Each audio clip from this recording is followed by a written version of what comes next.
Sveiki, sveiki. Ačiū, kad stebit mano kanalą ir prenumeruojat, ačiū, kad spaudžiat patiktuką, ačiū, kad komentuojat. Kuo nudžiugins mūsų rytojus?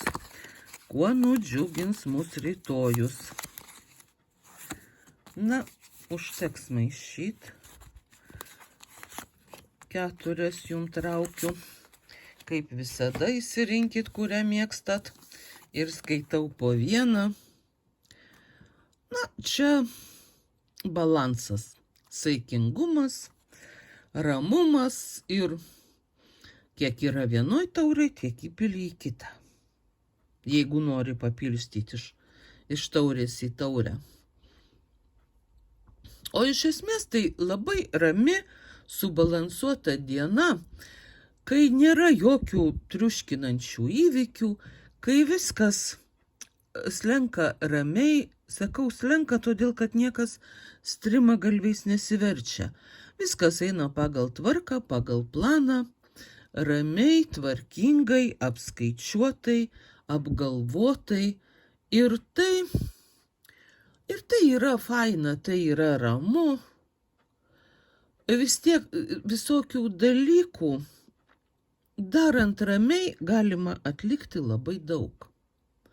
Ir jūs rytoj taip ir padarysit. Jūs atliksit daug svarbių darbų, lėtai, ramiai, jūsų niekas netrukdys, jum niekas nepriekaištaus, jūsų niekas neskubins. Ir jum tai patiks, jūs dirbsit ir ilsėsitės vienu metu. Jum darbas atrodys kaip meditacija. Jokios įtampos, jokio vargo, jokių nervų. Grynas tik tai pasitenkinimas nuo ramybės ir balanso. Tai turėtų jūs nudžiuginti.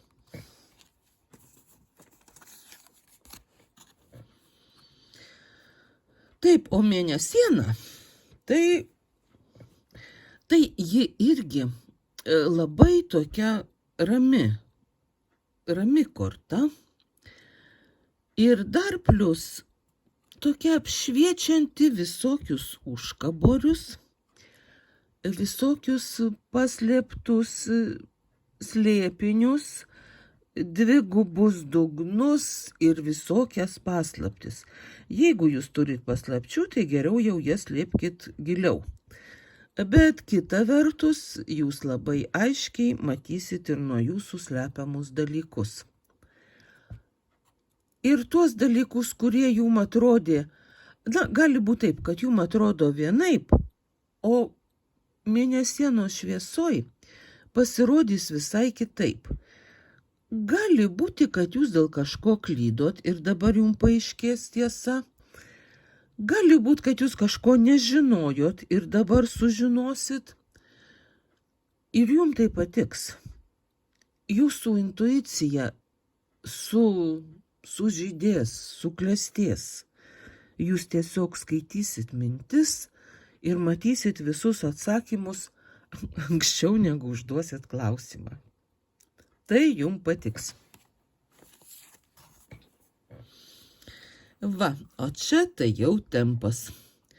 Čia jau reikės, jau trečiam variantui teks suktis iš visų jėgų. Jūs gausit ir papildomos energijos, bet ir nuveikti darbų turėsit daug.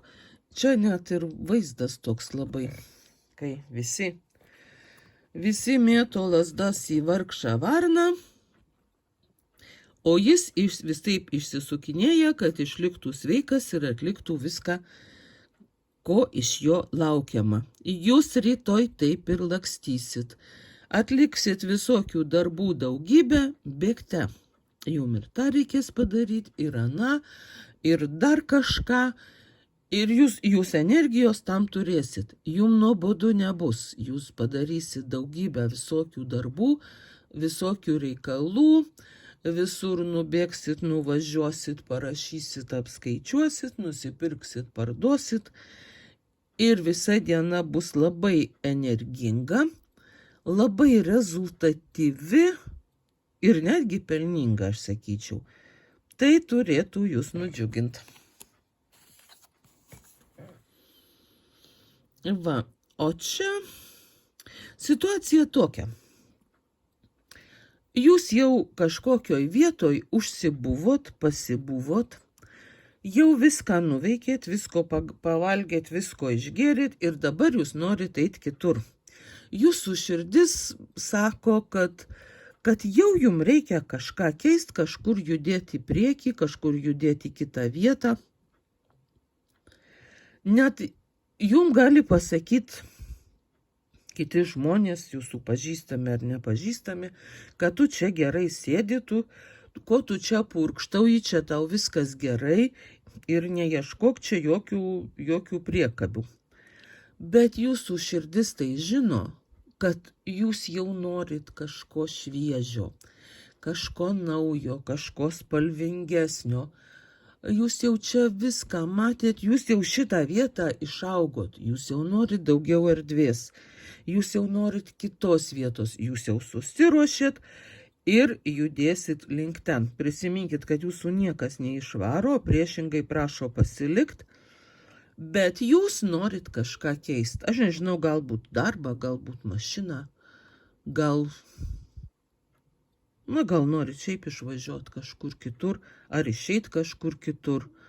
Čia gali atsitikti visaip, aš net visko jum ir neišvardinsiu. Ir jūs rasit tą atsakymą, jūs suprasit, ko nori jūsų širdis, ir jūs tai nudžiugins, ir jau neturiu daugiau ką pridurti.